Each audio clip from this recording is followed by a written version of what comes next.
So, good morning, Vietnam. Good Good morning, Vietnam. to Welcome see you, to everybody. Fridays with Geoffrey Harris and Alvin Weiss. And don't let two old guys fool you because, my goodness, Geoffrey, you probably have a presence in 23 countries and in Africa, not including Philippines, India, and more. But before we started, Geoffrey was laying some groundwork for our meetings. And frankly, I think the ideas are so great that they may be good groundwork for your meetings. But please go ahead, Geoffrey. Hey, Alvin and I have been meeting for a long time, and we enjoy our times together. I like his critical thinking, and I like the way he organizes things and communicates. And I thought it would be good for us to just really define some guidelines for our time together. First of all, we want to encourage each other. That's the primary reason why I enjoy being with him, is because I get encouragement and support. And the second thing is that I want to grow in my listening skills, because that's critical for relationships, to be a good listener, to mirror back to the people you're talking to what you understand they're saying. That kind of thing really is helpful in terms of building and growing your relationship. The third thing is to give one another what I call grace-filled accountability. And that just basically is, we all need to be accountable to someone, and maybe more than one, because we all have good intentions. But if somebody isn't reminding us and asking us, hey, how's that going, it's often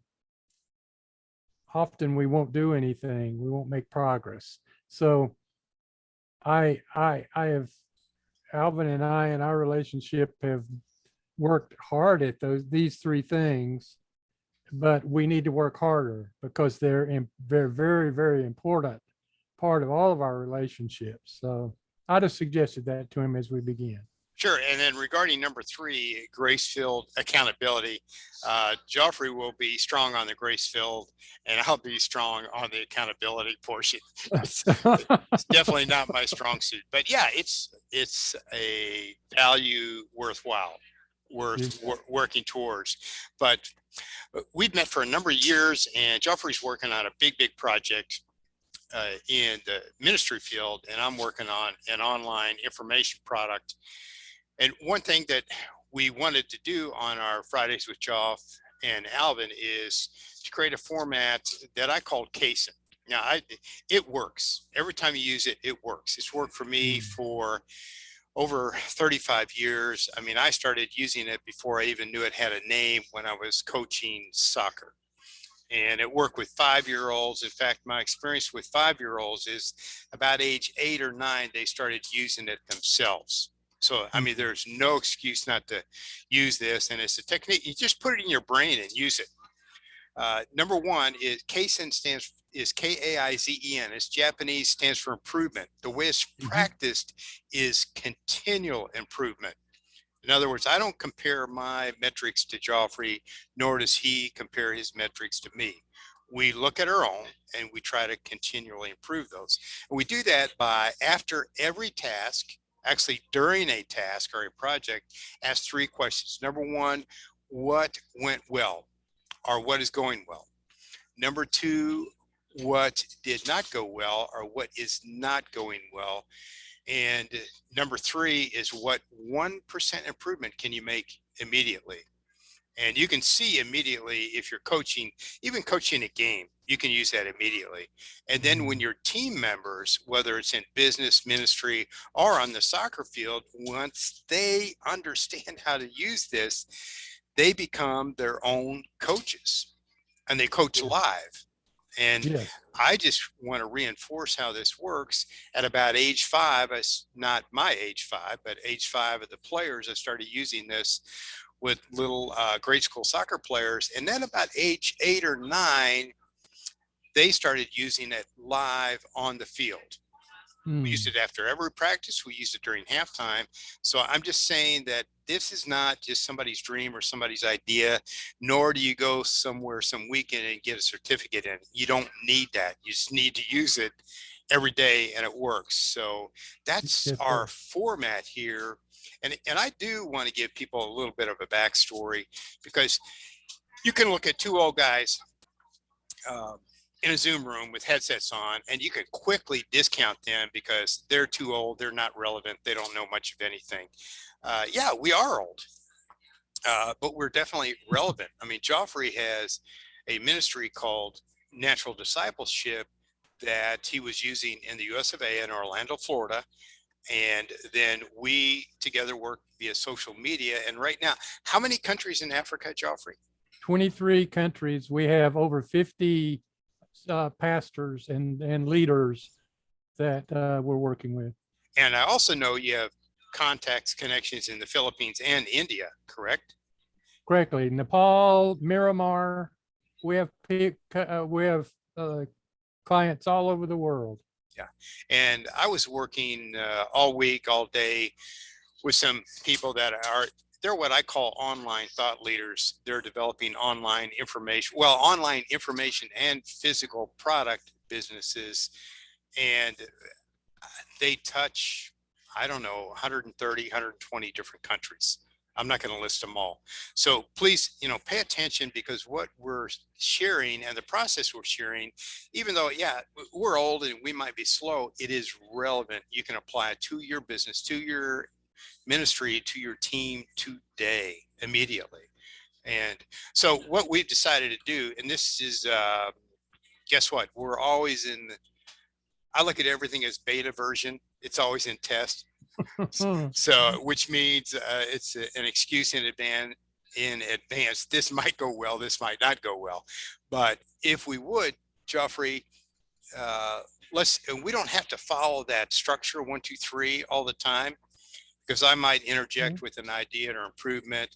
But one of the keys to using KaiZen, for example, what went well is to be incredibly specific. For example, here's something non-specific. Alvin, I watched your video today and I liked it. That doesn't help me at all. It just tells me that you want me to like you, but something better would be, Alvin, I watched your video today. I liked the length. I saw it was about 2.5 minutes long. And one thing that just kind of, I don't think went very well, you didn't stay on topic. And this is real, this is true. And so then obviously the 1% improvement is keep what's working, which is that 2.5 minute time frame, but stay on topic. And you could just simply use the miracle of 4x6 note cards to stay on topic. But that's just a very simplified version of what we're using, how we use it. And then we agreed to a time limit. We're going to try to stick within a time limit, Joffrey. I'm going to set the timer and then you go first. Is that okay? Sure, that's fine. All right, here we go. So you're in the hot seat. Okay. So our first question is, what's going well, and what is going well for me now in our ministry is that I am seeing with the leadership team that we have in Africa, we have what we call a continental leadership team of six members, and they're from different countries that we're working with via Zoom.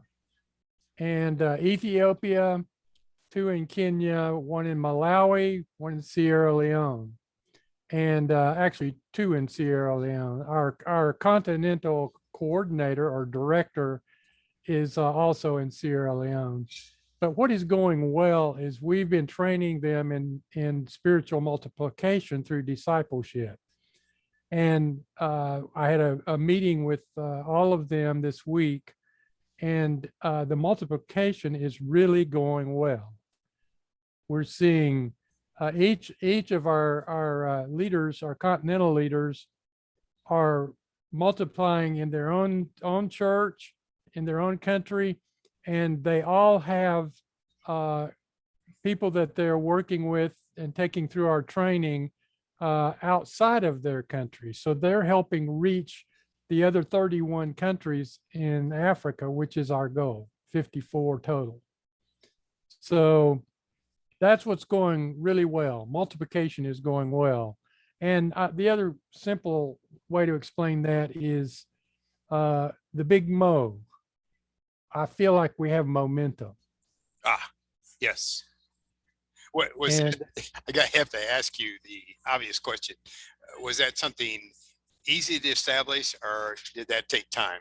oh man, it took a lot of time, a lot of hard work, a lot of what we're doing right now in terms of analyzing as we go, seeing what's working, what's not working, and focusing on best practices.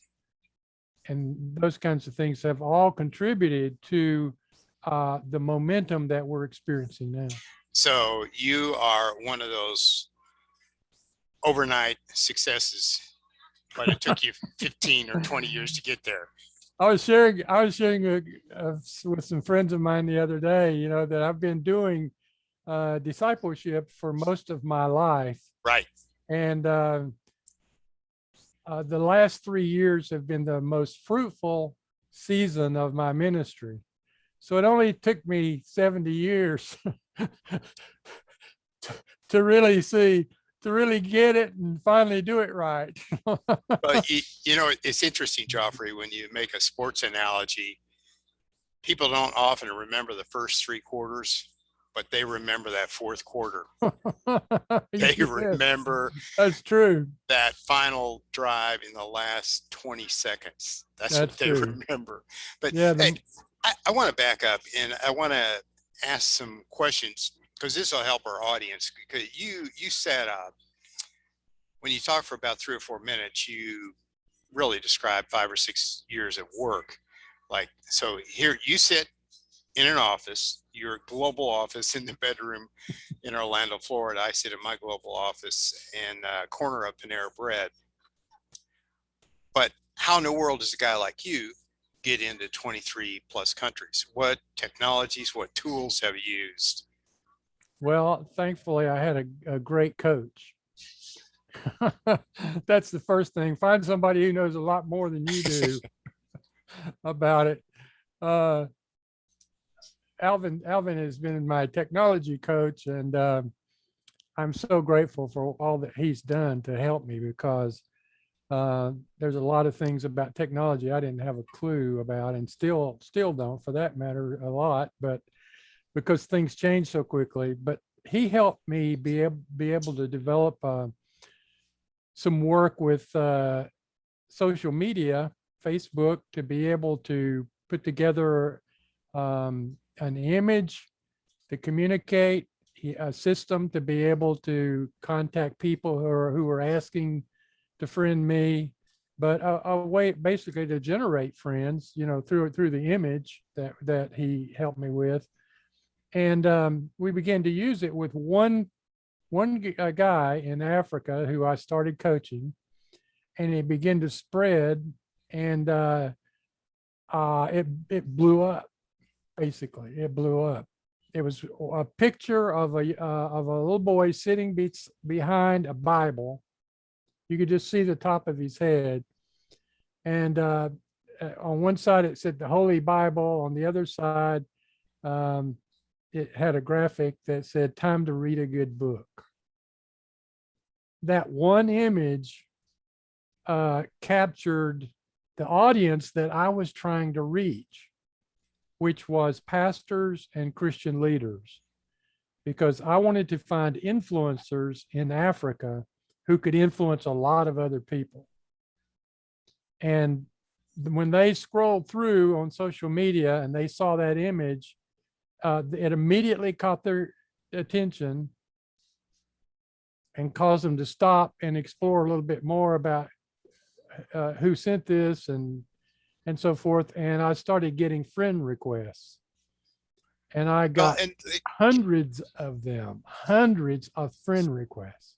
let me interrupt you there, Geoffrey, because I think it's important for people to realize what you just mentioned. You had an image with 4 or 5 words on it, because the reality is that, I mean, right now we're using laptops, but the reality is you have about 2 to 3 tenths of a second to get my attention. And that, I mean, for example, if you are not here, if you do not get my attention here, you did not exist. Because for the most part, most people you work with in Africa have this tool, and very few have laptops. That's what I've seen. Yes. So if you cannot get my attention here, you do not exist, period. Yes. And it doesn't matter the money behind it, technology behind it.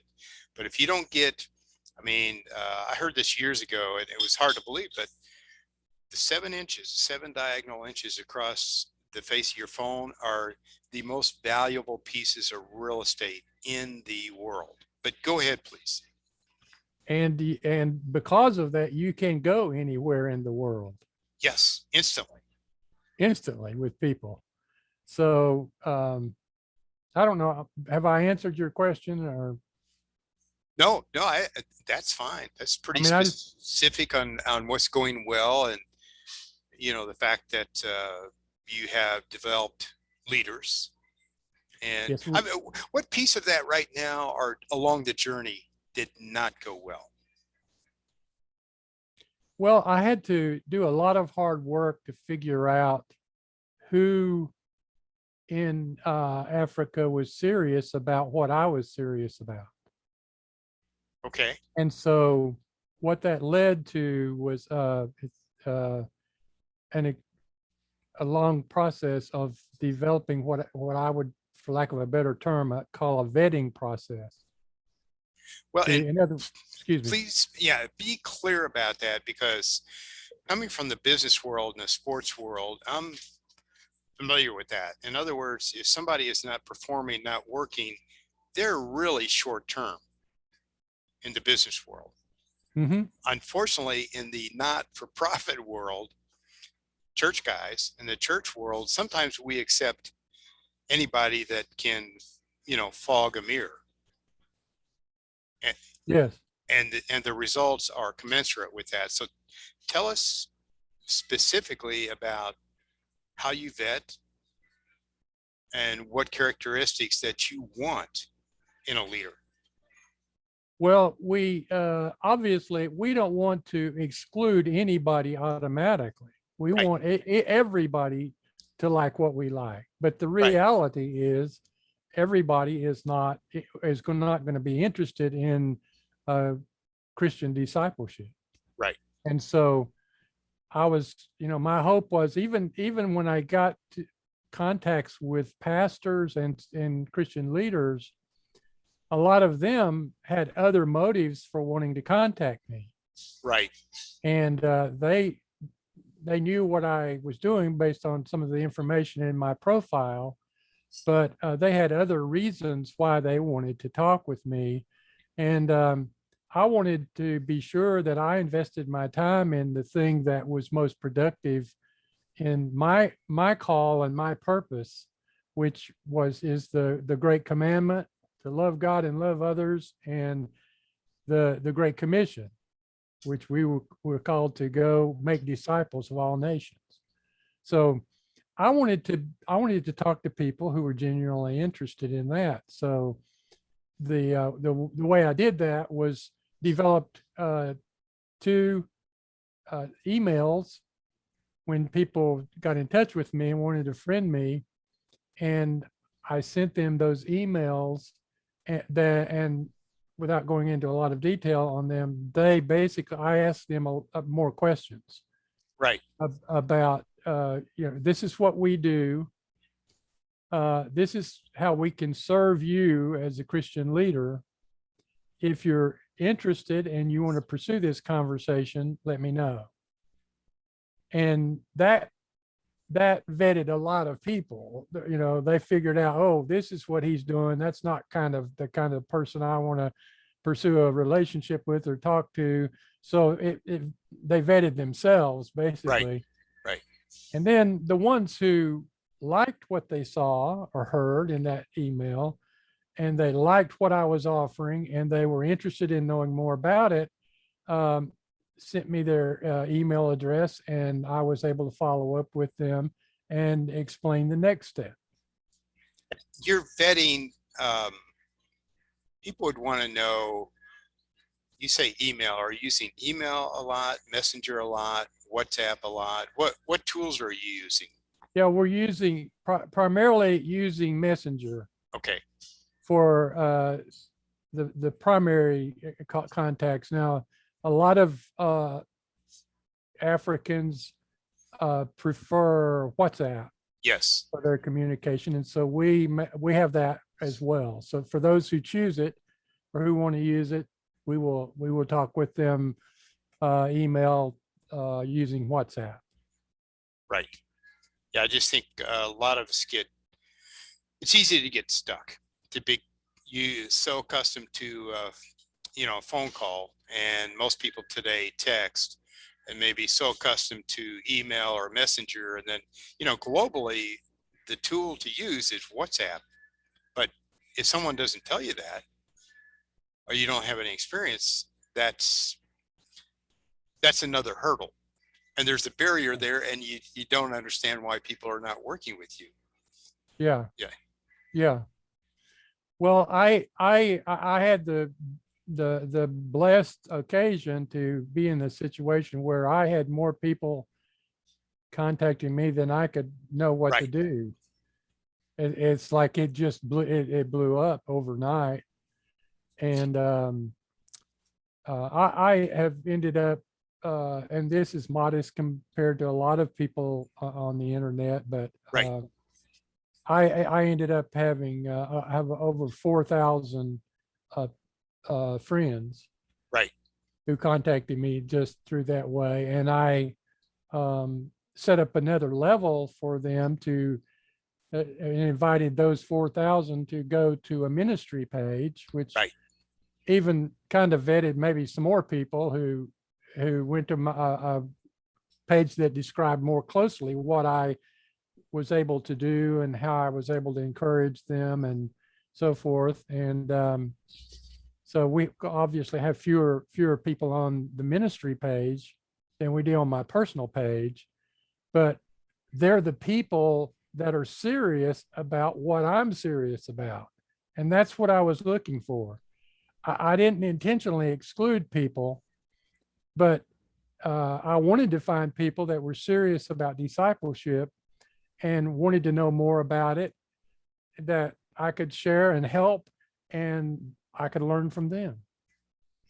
Right. Yeah. Sometimes I believe the numbers game.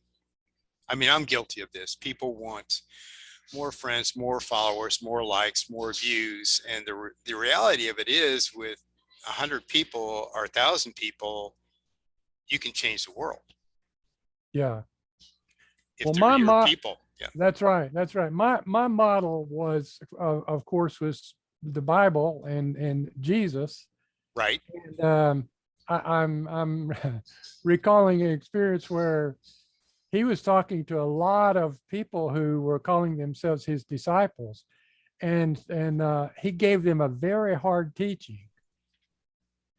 And the Bible says that some of them stopped following him. Yes. See, and it's kind of interesting in this digital world. Sometimes that bothers us, but frankly, when someone unsubscribes from your email list or they unlike you, that's good news, because then you're only working with people that want to work with you. That's an unsubscribe on your email is good news.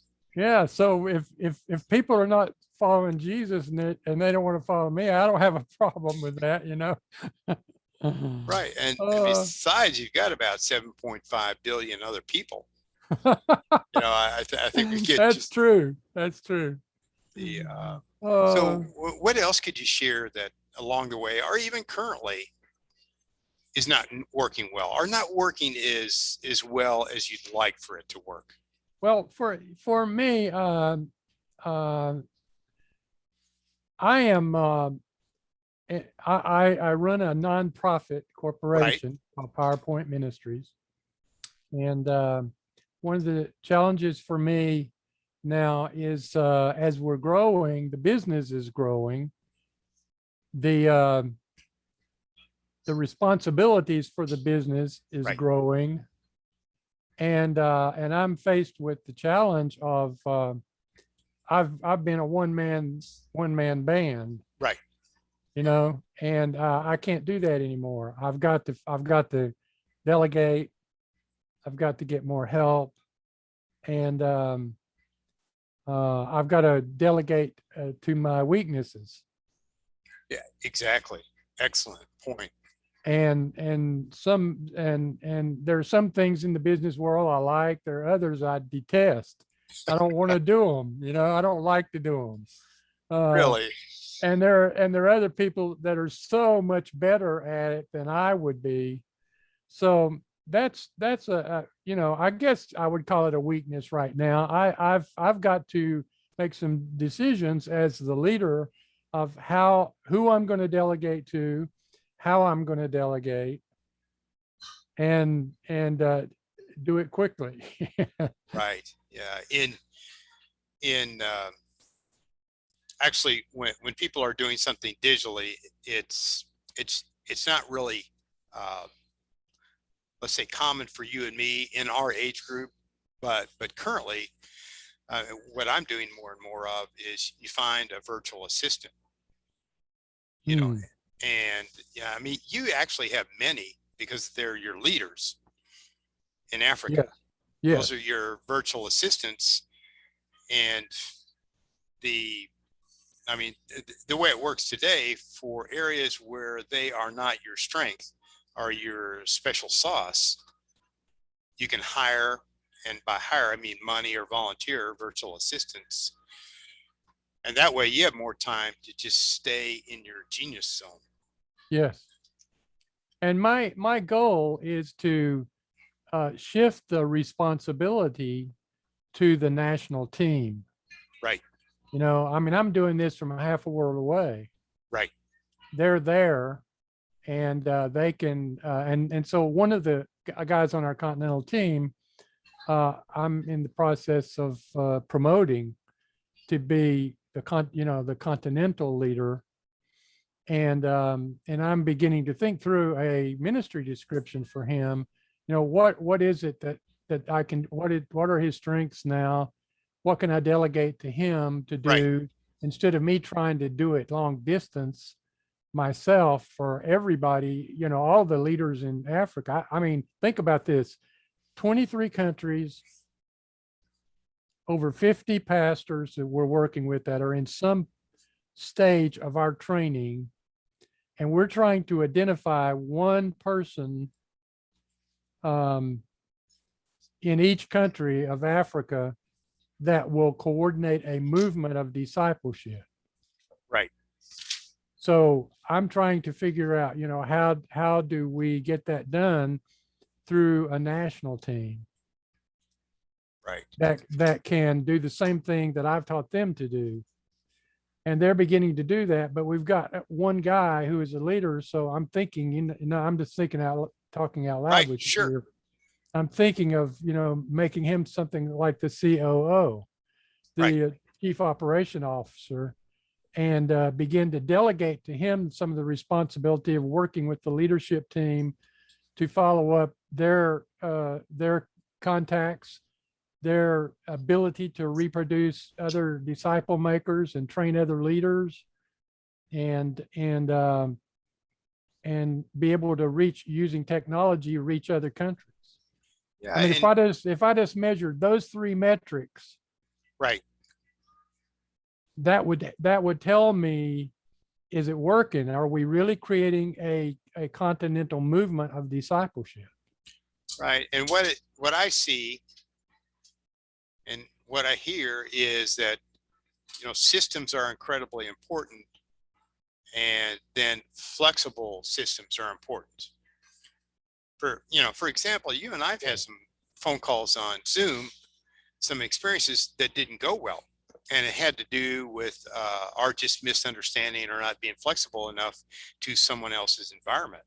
So systems, I'm a big believer in systems and getting them such that you spend time in leading or your creative zone. So you don't spend a whole lot of time in making very small decisions, because that's exhausting. And it's Yeah. not, but at the same time, that system has to be flexible enough to work within different cultures. I mean, even when within the US of A, I have some different audiences that I've selected via social media, and they vary quite a bit within this very one country culture. Mm-hmm. Yes. It's Yeah. enormous. And by the way, just a technical hint to those that are working in multiple places. On my phone, I have a world time app, and I have about 15 different locations saved. You probably have about the same, Geoffrey, because if you're scheduling Yes. Zoom calls, Yes. just remember, when you schedule a very convenient 2 p.m. Zoom call in Africa, someone else might be on a Zoom call at 3 a.m. That's true. And then across Africa, I think, what do you have? 3, 4 time zones? Yes. Yes. Because I do know I have a virtual assistant in the Philippines and one in Pakistan. I can't tell you the time zone. And then I worked once in India. India is it's quite different. It's either a 10.5 or 11.5 hour difference, which is really odd. And Yes. I can't do that in my head. And every time I do it on paper, I do it wrong. So Yes. that's where technology comes in when you're scheduling that Zoom call, as well as I believe that all your participants should have that app. So when they see a Zoom invitation from you, US of A, Eastern time zone, they can quickly convert it. Well, that's what you sent me that app, Right. or you taught me or told me Right. about it. Yes. And I started using it with my people, and they all have it now. They're all using it. And I have appointments in Sierra Leone, which is West Africa, 4 hours difference now. Right. In Nigeria, it's 5 hours difference. In Kenya and Malawi, it's 7 hours difference. So I would go nuts with if I didn't have something. And of course, after you do that for a while, you kind of get a sense and learn, what the time differences are. But until you do, that little app was really valuable. Well, and then if you invite your friend Alvin, don't make the mistake of telling him it's 1 o'clock, because we have we have mountain time here and Pacific time, and then you have Hawaii and Alaska. Right. And I challenge you to do that in your head. That's right. Maybe you can, but I can't. But I mean, that's a very small, easy fix via an app. But and I do recall in some of our initial calls, there was one gentleman he was always an hour early or an hour late. He always missed the call.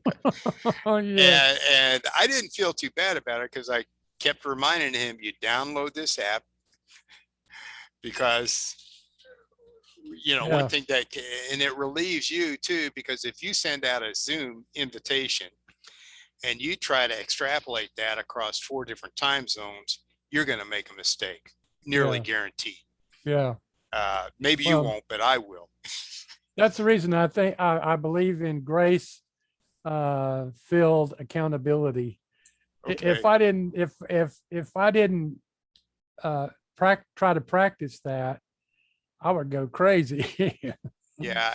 And I'm glad you mentioned that. And I'm glad, because it makes me uncomfortable, because I'm not good at that. I like to knock heads. Well, I see the value in holding people accountable. Right. but you can do it in a nice way, or you can do it in an ugly way. Well, you know, and one thing that I learned from your use of that term, grace-filled accountability, is that if you want someone to work with you or be with your group and they express an interest and then they don't meet certain commitments, uh, I tend to jump into the negative quickly. And the reality of it is maybe it just wasn't the right time in life for them. Yes. And Yeah. it is not my job. It's a great disservice if I slam the door in their face. Yes. And I'm good at that, right, Joffrey? Well, I I'm mean, very hey, skilled. listen, hey, listen, I mean, we're all growing, bro. Right. We're all growing. We all, none of us have it all together. And I'm still trying to understand, and practice, grace-filled accountability, because sometimes I don't want to, Yeah. Well, you know? and then there's another issue too, and that's a cultural issue, because one thing that I discovered quickly in working in Africa in a different culture is that they just, I mean, I tried to get feedback, tried to get honest feedback, but no one would step forward and say, this is not working or that is not. They would not at any expense criticize anything I did or any of the work I did. So when you talk about grace-filled accountability, it has a new meaning in different cultures. Yes. And if you are to be successful in what you're doing, and myself, I really don't, I kind of resist that principle, but the very fact that I resist it makes me realize I need to use it. Well, the reason I use it is because I need other people to extend grace to me Right. as well. I mean, nobody's got it all together, Oh, no. Oh, no. right? And when you meet that person and they say that, you want to run in the other direction, because they definitely don't. Well, let me fill you in or bring you up to date on what I'm doing. And, Yeah. for our listeners, I think that this could be really, really useful because we're very similar and very different. We're similar in our passion, level of passion. We're different in our product or product line, and we're also extremely different in personality Mm-hmm. and methods. I have in the last 2 or 3 years really struggled with selecting an avenue or a product or a focus. And Joffrey, this happened just this last week. I'm for those of you that don't know, I'm in a group called Product Launch Club. And it's based on Product Launch Formula, a book and a system written by Geoff Walker. And if you've ever purchased anything online, purchased or free, you have gone through his system.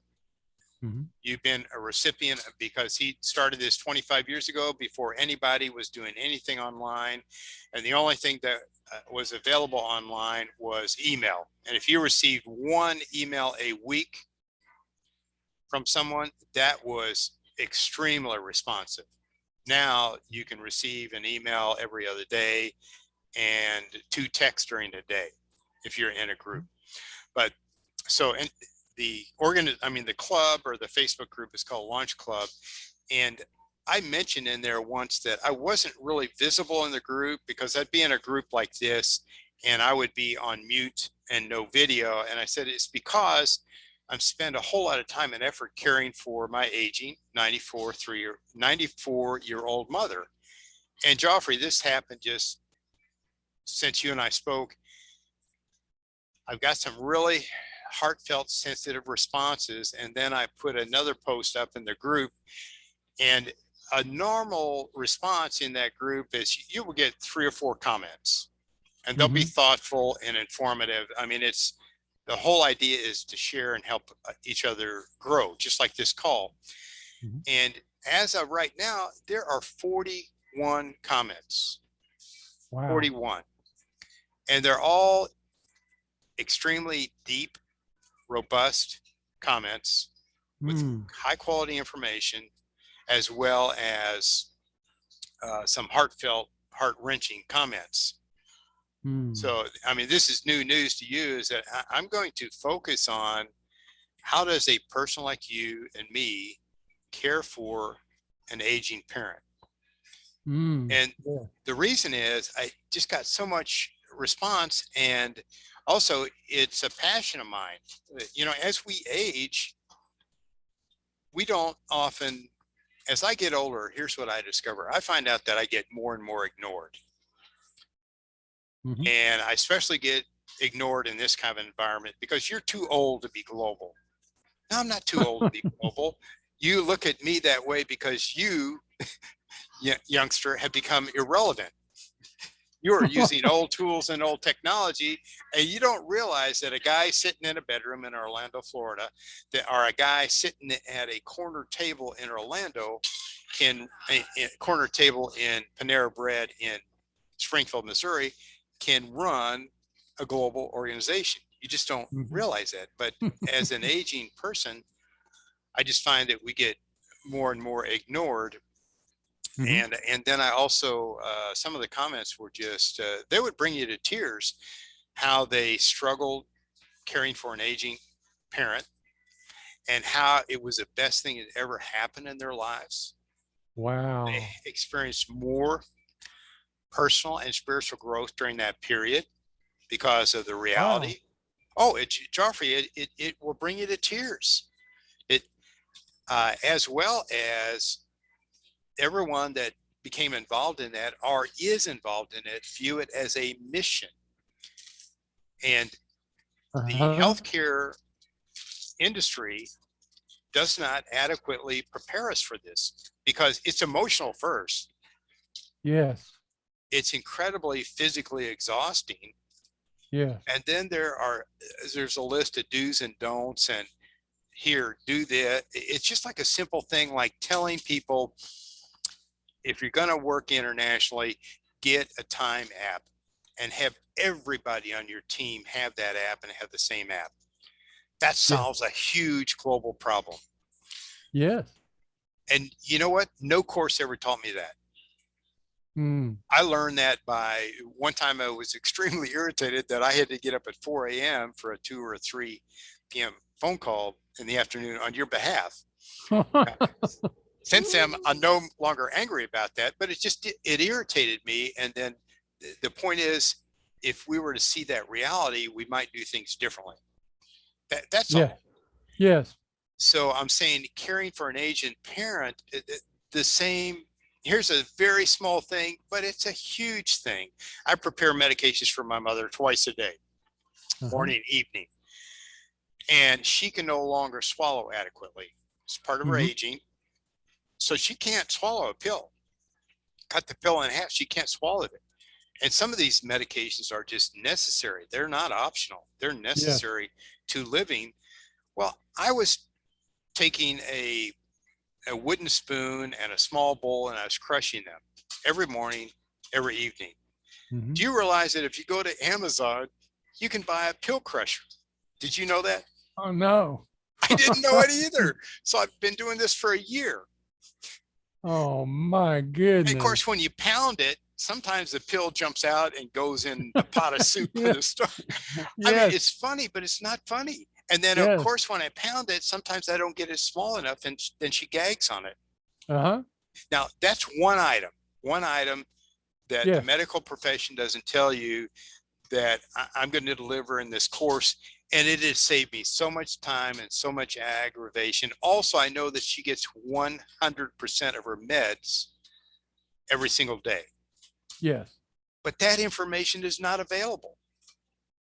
Do Hmm. you see where I'm Yes. headed with that? Yes. Uh-huh. That was an $8 item on Amazon. Yeah.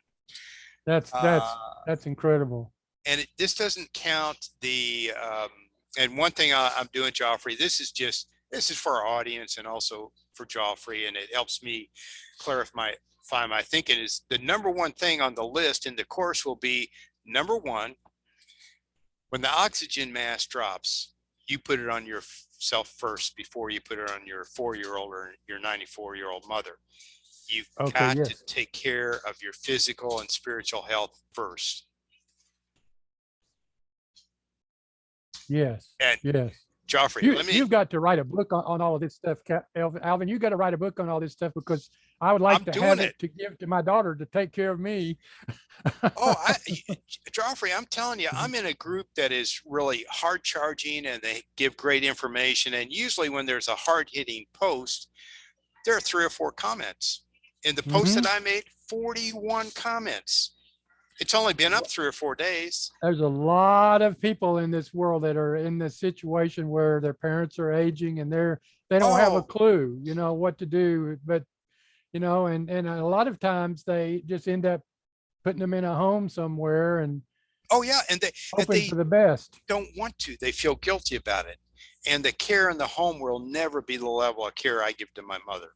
Oh no, no. And her biggest wish and her biggest fear, she does not want to go to assisted living. It's an Yes. extremely emotional situation for her. And then after I made this request, I want you to know how sensitive this is to people and how much they responded. I have about 6 Zoom calls to make to follow up with people that have an interest, they're in the middle of it, or they're an expert in that field. Okay. Oh, that's And great. after those 6 calls, I'll record them. And what I will do is I'll find a virtual assistant and we will slice and dice those calls. And that's my course. Oh man, that's awesome. I That mean, isn't is that power? awesome. Oh, Yes, it is. It really is. Cause talk about a felt need, a great felt need. And, oh, uh, I just get, I know there's so many people that are just out there lost. oh, They want to help their, aging parents. They're not sure what to do and how to do it. And, and I'm sure as you go along, as you learn and grow in that field and because of your experience, right. there are some people that no matter what you tell them, maybe are not capable of taking care of their senior age parents. I, And so we have to acknowledge that, one method doesn't fit all, but there are tons of people that want to care for their parents and don't know how, well, and have somebody like you who can share your experience is awesome. well, and then for those, I mean, that thought right there is a great thought for those people that cannot care for their aging parent. And let's just talk numbers. A 70-year-old can't unable to care for a 90-year-old. What does that 70-year-old have? They have 40-year-old adult children Mm-hmm. Yes, who could participate, who could help, who probably they'd be more than willing to help grandma that's true. because grandma bounced them on their lap for the first 5 years of their life. That's right. I mean, there's a huge felt need there. It's just amazing. It's incredible, and it can be a mission.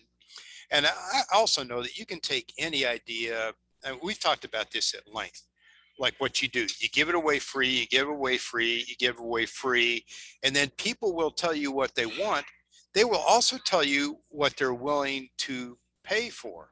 Like you have many, many leaders in the US of A that would be willing, you could get a group of 10 of them together for consulting, 4 to 5 Zoom calls like this, and charge about 3,000 each. You can do that. I know you can, Mm-hmm.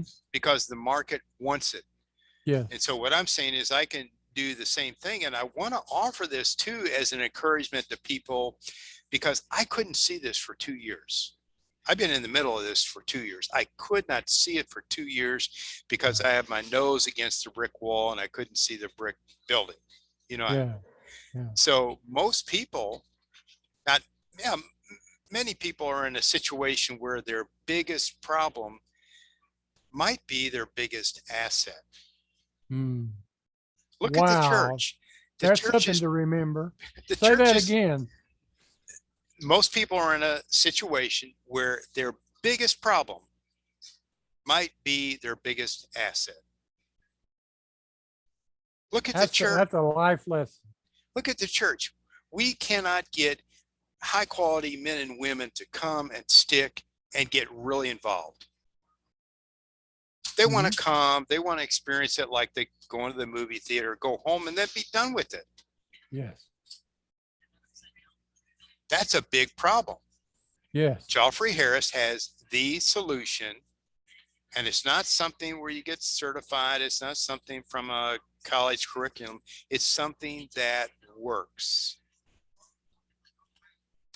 Yeah, it's something you can practice one step at a time. And you can show them that it works, and you can also show them all the mistakes you might make.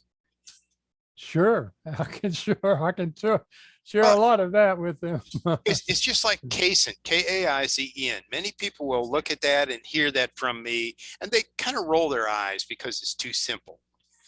But I had to go back and look at my history and look at how old my soccer players were and realize what I was doing at the time. And I didn't have it clearly defined because I didn't even know it had a name, but I've used KaiZen for 35 years. Wow. And in every situation where I have used it and implemented it, it has worked. It has worked without fail. It's one of those very simple ideas that if it's trained properly, it can change a business. In your case, a ministry, changes a ministry, impacts a globe. And I would say this to, we're here to encourage people. And I hope that's an encouragement for somebody. And you mentioned become better listeners. I think that people told me this in many different ways for 2 years, but I never heard it. They were telling me that this doesn't exist and that doesn't exist. I would go to the healthcare professional and they would take a blood test and then another test and another specialist. But what that aging person really needed isn't available via healthcare. What I really need to support her is nowhere found in healthcare or healthcare books. Yeah. Well, would you just summarize, for anyone listening, again, the 3 steps of KaiZen? Oh, KaiZen, yes. And I recommend you would walk through this scenario during an event or after an event. And it could be a big event or a small event. It could be a micro or a macro, or it could be the end of the year, end of the week, end of the month. I do all of the above. But number one, you ask one simple question: what went well or what is going well? And then be specific. Specific, detailed. Number two, what is not going well and what did not go well? And stay away from the terms like failure. Okay. There are no failures. The W and the L column, you have a win or a learning experience. You have no losses. And the number 3 question is immediately, what 1% improvement can I make immediately? And by immediately, I mean in the next 5 minutes. Think about your coach in a game. Are you going to have a committee meeting for number 3? What 1% improvement can you make immediately? No, you expect that player on the field to adjust within half a second. Or you lose the game. Yes. And the reason I pound that home again and again and again is because I started doing that with 5-year-olds after practice and halftime. At halftime with 6-year-olds, I saw them implement it second half. At about age 7 or 8, they were doing it on their own in their little huddles and their little meetings. Wow. That's exciting. And about 8 and 9, they started implementing it live on the field. And I'll give you an example. Here's coach, I'm covering number 10, and I don't have the speed. So, and I would never tell them, what's the solution? Well, I think I need to switch places. Somebody else should cover them. Now this is age 6 and 7. I said, then you do it on the field. Yes.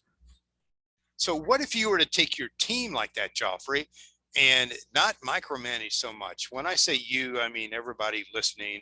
Sure. And myself especially. Is it why when I get a virtual assistant, why micromanage and just say to them, here's the end goal and here's what I'd like. And you know what? If you have a better idea, do that too. Sure. Absolutely. Absolutely. Well, I had a hard, let me just give you an example. sure. Yeah. I have hired about 3 virtual assistants, and this is per job, not full time, and unless you empower them, they have a hard time. I wanted someone to redo a website because I said, I want it to look feminine, but I don't want all pink. And I don't want all black like for men. And then I gave her an example of a website that I liked. And then she came back to me with saying, what color scheme do you want? And I remind her, I say, you pick the color scheme. I hired you because you're female. I wanted a feminine touch. See, we've got to empower our team to make Amen. mission critical decisions. That's and true. then live with it if you don't like the result. That's true. That's true. I realize we're running short on time, but I have to ask you Go ahead. one last question. Yes, that sir. I think a lot of people would be asking. What motivated you to make the difficult decision of making this investment in your mother? Well, it's a tearjerker. When you get down to the core of it, I traveled from Florida to Missouri, and I brought a grandson with me. My grandson, my oldest grandson, and I spent a week here, and we had a fun time. We saw 2 movies a day, sometimes movies that his mom wouldn't let him watch, and movies that I wouldn't tell anybody that, I said, you pick the movie. So we had a good time. And then I spent an extra week with my mother, just to spend time with her. And then at the end of the week, I realized she needed more care. And now here's a critical question, Geoffrey. Ask yourself every day, as at the end of the day, everyone will say either I wish I had, or I'm glad I did. I thought, if I travel back to Florida for the rest of my life, for the next year, 2 years, 3 years, and when she dies, what will I say? And I would be saying, I wish I had. I wish I'd stayed in Missouri and cared for my mother. And as soon as that became clear in my mind, I thought, there's no decision. Wow. I'm giving up my Florida life and the sunshine. Wow. And I'm going to be an old guy living with his mother. But I would say the same thing to you and anybody listening. If you have a dream or a goal, like the course I just described, I looked at it and I thought, if it's been handed to me by my creator, so very clear, if I don't say yes to it for the rest of my life, maybe even eternity, I'm going to say, I wish I had. Wouldn't you, Geoffrey, with all the technology challenges, and I've seen you close to tears sometimes, with all the technology challenges, when you leave this world, at least you can say, I'm glad I did. Yes. Absolutely. That's a powerful decision-making process. It's it sure is. Wow, man. Hey, this is good preaching here. Yeah, I think we're starting to preach now. Yeah, it's okay. Maybe some people need some preaching. Maybe so. So, and let's back up a minute too, because I want to explain, and Geoffrey, your input too, please, is the reason we decided to record this is that we don't know how we're going to use this in the future. Not real. I don't anyway, but you have an archive or you have a library. And if I just label it properly with a date and name and a topic, 3 years from now, I can find this. It might take me 2 or 3 minutes, but I can find it if I label it properly, put it in the cloud off of my computer. But it may be of extreme value later on. For example, Geoffrey, when you're in 148 countries and you have 100 key leaders globally, this conversation could be really valuable. Absolutely. Well, it's valuable right now because I'm definitely gonna send this to my leaders. Good. And if they want to use it to send to their leaders, because they're all building teams of their own, they can pass it on to them. In fact, another series that you and I did Right. on 5 steps to building a spiritual leadership team. Right now, our director in Nigeria is using that series as a basis for a natural discipleship summit. He's invited pastors from all over Nigeria who've come to be trained by him, and he's using that video series. Wait, would you explain that a little bit further? Because when you say that, I'm afraid a lot of people walk right past that and not realize the impact of what you just said. We developed actually there are 9 videos. The beginning one was an introductory one, and then each of the other 4, we did a promo video of about 1 or 2 minutes to go with it. So there's 9 videos total, but the series is called How to Develop a Spiritual Leadership Team. And it's basically was patterned after what I've learned as I've built a leadership team of in several countries, identified several leaders in several countries and built them into a team. Geoffrey, I must interrupt here, is that this was against my good wishes and my good thinking. I am so wise. I could not see the value of it. So I just, the world has to go. You continue, please. You cooperated though. You cooperated and you made it possible because of your technology skills and so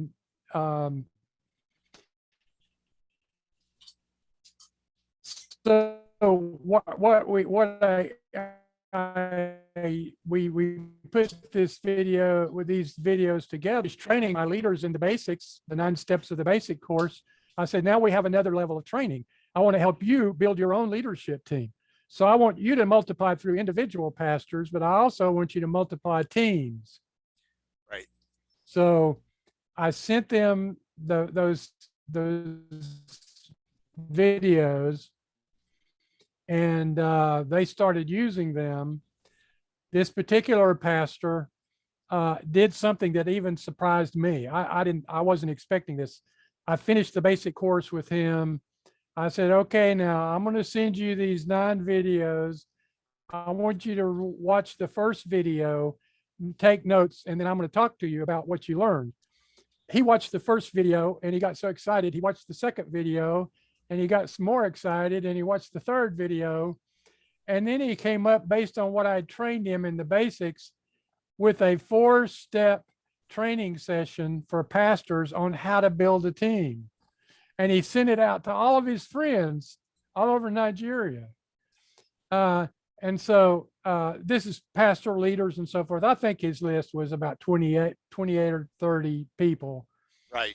He has, I think I've gotten some pictures from him, and I'm not sure of the count, but it's 10 or 12 pastors that traveled to his hometown and are staying 3 days with him for them to teach them how to build a team. I didn't have to go there and train them, because you were smart enough to help me figure out that if I put it on video, that my leaders could use the same video with their leaders. Right. And so it's working. Yeah, it's amazing. There's a big hand behind all of this directing it. I'm sure of that. Yeah. I always tell my guys, listen, guys, this isn't our plan. This is God's plan. I don't want God to bless my plan. I want to get in on his plan. I was going to say, if you're doing that, he's blessing the wrong thing. Well, he's told us to go to the whole world, share, make disciples of all nations. Now, would he ask us to do that if we couldn't do it? Right. Of course not. And so he's just revealing it a step at a time. We don't know, how the rest of it's going to go, but we're just obeying and taking one step at a time, and he's given us what we know when we need it. Hey, Geoffrey, okay if I close us in some Sure. thoughts and a prayer? Please do. Okay, I Please will do. do that. May the Lord bless you and keep you. May the Lord smile on you and be gracious to you. May the Lord show you his favor. And until we meet again, may God's peace be with you.